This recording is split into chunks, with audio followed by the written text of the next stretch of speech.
नमस्कार, आजच्या नवीन रेसिपीमध्ये तुमचं स्वागत आहे। तर आज मी सोलापुरी शेंगदाण्याच्या पोळ्या केलेल्या आहेत। अगदी तोंडात टाकताच विरघळणाऱ्या अशा ह्या पोळ्या आहेत। तर सोलापूरच्या शेंगदाण्याच्या पोळ्या खरंच खूप प्रसिद्ध आहेत, परंतु त्याचं सिक्रेट आपल्याला माहीत नसतं त्या कशा पद्धतीने केल्या जातात। तर बघा, अगदी कट टू कट काटेपर्यंत हे पुरण म्हणजे जे सारण आहे ते भरलेलं आहे। तर चला रेसिपीला सुरुवात करूया। मोठा एक बाउल मी इथे शेंगदाणे घेतलेले आहेत। शेंगदाणे भाजण्याची जी पहिली स्टेप आहे ती अत्यंत महत्त्वाची आहे। अगदी बारीक गॅसवर शेंगदाणे छान खमंग भाजून घ्यायचेत। एकीकडे स्वयंपाक करा आणि एकीकडे शेंगदाणे भाजायला घ्या।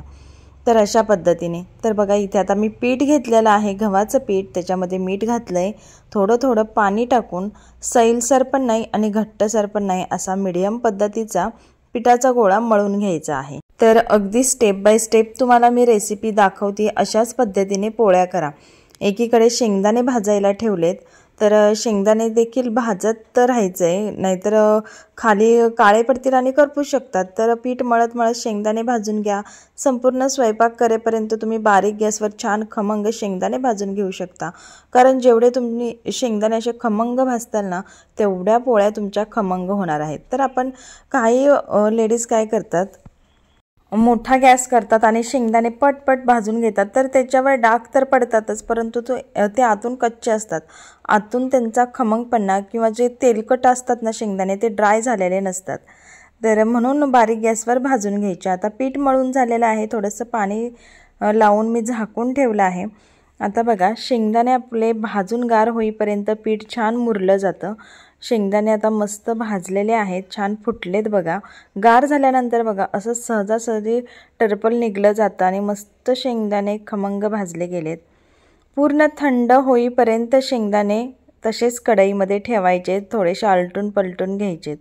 आता बघा, थोडे शेंगदाणे घेतले मी आणि आता गूळ टाकून छान हे बारीक वाटण आपण करून घेणार आहोत। तर अशा पद्धतीने हे वाटून घ्यायचे बघा। लगेच एकजीव असा गोळा तयार होतो, म्हणजे याचे तुम्ही लाडू सुद्धा वळू शकता। आता तुम्हाला जर शेंगदाण्याच्या पोळ्यांमध्ये पांढरे तीळ आवडत असतील तर शेंगदाणे भाजून झाल्यानंतर थोडेसे पांढरे तीळ सुद्धा तुम्ही भाजून घेऊ शकता। आता बघा, तूप घेतलेलं आहे, हे थोडंसं वितळून घ्यायचं आहे आणि मी तव्यावरच ठेवलं आहे, म्हणजे इकडे पोळी लाटेपर्यंत तूप देखील वितळून होतं आहे। तर एक छोटासा गोळा घेतला आहे बघा। आता सारण आपण कशा पद्धतीने भरणार आहोत, त्याला थोडंसं पीठ लावून घ्या आणि अशी वाटी तयार करून घ्या। अगदी साधी सोपी आणि परफेक्ट पद्धत आहे। तर शेंगदाणे मंद गॅसवर भाजल्यामुळे ना त्याच्यात जास्त असा चिवटपणा राहत नाही आणि म्हणजे थोडेसे ते ड्राय होतात आणि खायला देखील मग खमंग लागतात। तर बघा, सारण जेवढं बसेल तेवढं भरून घ्यायचं आहे, उरलेलं पीठ काढायचं आहे आणि अशा पद्धतीने छान गोळा करून घ्यायचं आहे। थोडंसं प्रेस करून घ्यायचं, पुन्हा पीठ लावून छान पोळी लाटून घ्यायची। तर अशा पद्धतीने जर तुम्ही सारण भरलं तर अगदी काटापर्यंत व्यवस्थित सारण असं पसरलं जातं। तर म्हणजे सगळ्यात महत्त्वाचं काय, ते जे सारण बनवतो ना ते देखील परफेक्ट झालं पाहिजे।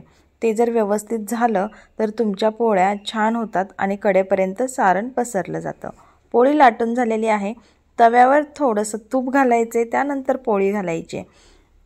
सुरुवातीला जेव्हा तुम्ही पोळी उलटताना तेव्हा बारीकच गॅस ठेवायचा आहे, त्यानंतर मीडियम फ्लेमवर ह्या पोळ्या तुम्ही भाजून घ्यायच्यात। जर तुम्हाला मऊसूत पोळ्या हव्या असतील तर मीडियम टू फास्ट फ्लेमवर तुम्ही ह्या पोळ्या भाजू शकता, परंतु तुम्हाला जर खरपूस खमंग आणि थोड्याशा कडक पोळ्या हव्या असतील तर बारीक गॅसवर छान ह्या भाजून घ्या, म्हणजे एकदम खुसखुशीत ह्या पोळ्या होतात। तर शक्यतो स्लो टू मीडियम फ्लेमवरच ह्या पोळ्या भाजायच्या, मोठ्या गॅस करून भाजू नका, त्यातला खमंगपणा कमी येतो।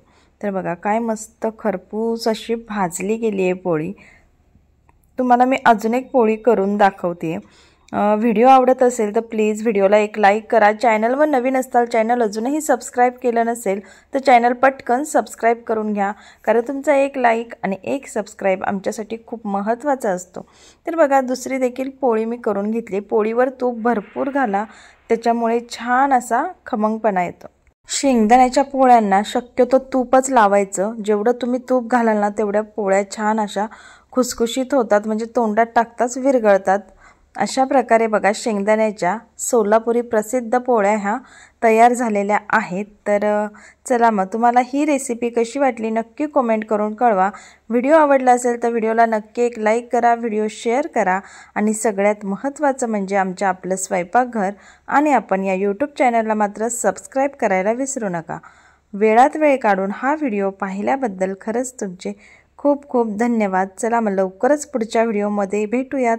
तोपर्यंत खात रहा, खुश रहा, आनंदी रहा आणि चॅनलला भेट देत जावा। बाय।